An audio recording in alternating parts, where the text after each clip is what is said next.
birds and can mimic almost any sound. They typical feed seeds, nuts, fruits such as durian, papaya, rambutan, and they also love corn.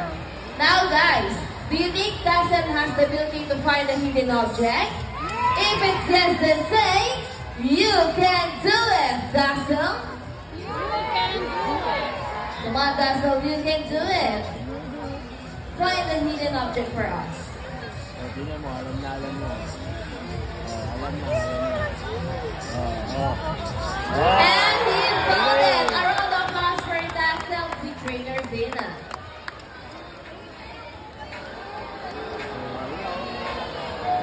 Now our next featured bird is just like any married couples.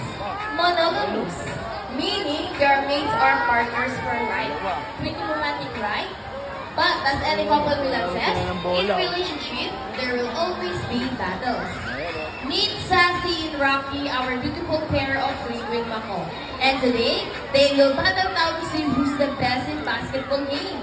But before we start this battle, I'll be dividing you into two groups.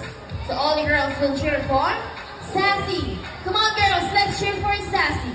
Sassy, Sassy.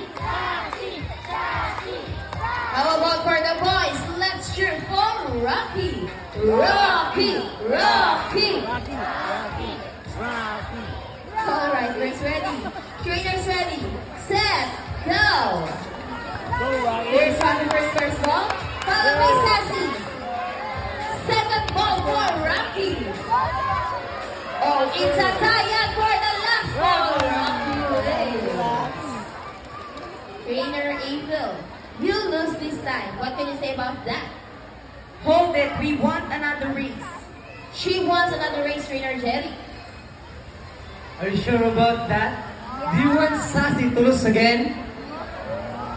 This time, I guarantee you that Sassy will win. So what race do you have in mind?